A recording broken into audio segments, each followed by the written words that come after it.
من فضلكم اخواتي، انا ما اسمحش لاي حد يهين اخواتنا الجزائريين في التعليقات. احترموا اخواتنا الجزائريين اللي بيعلقوا في التعليقات بحال هذه التعليقات لو سمحتم. انا لن اسمح ان حد يهينهم او يكلمهم بسوء. اخواتنا في الجزائر اشقاء وعرب. الاخت بتدعي عليا وبتقول ان انا ابن حرام، ولد حرام. فاختي انا هجاوبك. انا ليا اسم، ابويا له اسم، جدي ابو ابويا له اسم، جدي الرابع ابو ابويا له اسم، جدي الخامس ابو ابويا له اسم. جدي الخامس انا اسمي ده، وده ابويا، وده ابو ابويا، وجد ابويا، وجد جد ابويا. ده الخامس مواليد سنة 1930. جدي ده ورقم موجود، مولود سنة 1930. 1930 فراسك، سمعها مزيان يا اللي بتقول عليا اولد حرام. جدي هذا كان 1930 مولود في مصر، ام الكنانة. كان مولود، ياك ام ولدته، كان ابن اصل، ما كانش مستعمر. ها، ما كانش مستعمر. جدي ده خلف ابنه ده اللي هو جد ابويا. هذا برضه كان مولود في مصر، ام الكنانة. واساميهم هدول معايا في الهوية في البطاقة ديالي، اساميهم موجودين. اسمي ابويا، جد ابويا، ابو ابويا، جد ابويا، جد ابويا. هدول الخمسة موجودين معايا في الاسم. اسمي كذا كذا كذا كذا كذا لحد جدي الخامس. كلنا اتولدنا في مصر. جدي مولود ما كانش مستعمر. جدي هذا الخامس ما كانش مستعمر يا حنينتي. تقولي لي انا ولد حرام؟ لا، انا راني ولد حلال. ابويا هذا متزوج امي الله يرحمها اللي ماتت قريبا من 10 سنوات. ابويا كان متزوجها وهي حبلت فيا وولدتني، فراني ولد حلال. ولكن جدودي كاملين راهم اتولدوا في مصر، ام الدنيا الكنانه. في راسك ما كانوش مستعمرين. نقول مثلا ايه را جدي هذا الخامس راه كانت مستعمراه فرنسا. اوكي، شكون جده؟ شكون ابوه؟ شكون امه؟ امه راها معروفه شكون، ولكن شكون باه؟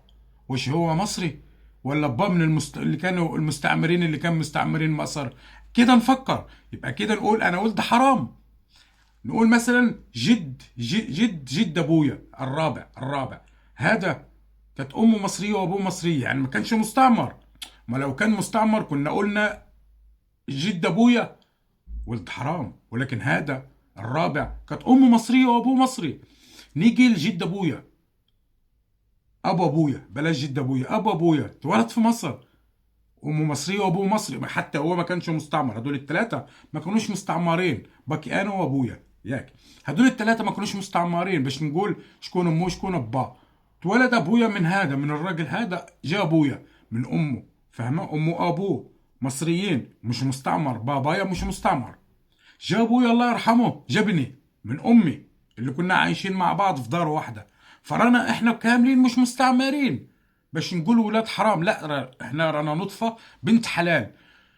هنا السؤال، شكون اللي هم ابوه وامه ولاد حلال، ولا اللي كان عندهم استعمار اللي نقدر نقول ممكن هم اللي يكونوا ولاد حرام؟ انا بان لي اللي كان عندهم استعمار. علاش؟ حيث المستعمر كي خربط، كي خربق شويه هنا شويه وهذه الدار شويه وهذه شويه وهذه شويه، كي خربق. فهمتيني؟ في المستعمرين كي خربقوا في اي شيء كل شيء ديالهم. فهمتي؟ انت ديالي وانت ديالي وانت ديالي وانت ديالي، وراه كي خربق. فتقوم تجي النطفه ديالو اللي هي كاينه دابا، ما نعرفش شكون هذه، واش هي بنت حلال ولا مش بنت حلال. هذا باش نعرفك لما تقولي لحد يا ولد الحرام تكوني دارسه يعني ايه كلمه يا ولد الحرام. فهمت يا اختيتو؟ ولد الحرام هذا اللي كان مستعمر وكان كيعجبه كل شيء، كيعجبه كل شيء. هذه تعجبني، هذه تعجبني، هذه تعجبني. والشيكور زمان كان كيجبدهم لي. الشيكور ها في راسك اختي. الشيكور كان كيجبد للمستعمرين البوغوصات. هذا الشيكور كان يديرهم ديك الساعه. دابا السؤال، بغينا نعرف شكون ولاد الحلال وشكون هما اولاد الاستعمار، قصدي اولاد الحرام. هذا هنا السؤال اختي. انا بغيتك بس نصحح لك اللغه العربيه ديالك باش تعرفي شكون هو المستعمر، قصدي شكون هو ابن الحلال اللي له اب وجد وجد بوه وجد جد بوه، وشكون هو المستعمر اللي يلا شي 60 70 80 90 2000 2010 2020 شي 70 عام، 63 64، يعني شي 74 عام من دور جدي هذا. كان شي دول تأسست من دور جدي هذا. جدي هذا كاين من عمره دولة، يعني هذا جدي الرابع أكبر من شي ناس شي دول، وجدي هذا أكبر من شي دول، ورانا كاملين ولاد حلال أختي. هذا ما كان، بغيت نصحح لك المعلومة باش تعرفي شكون هو ابن الحلال وشكون هما ولاد الحرام. سلام.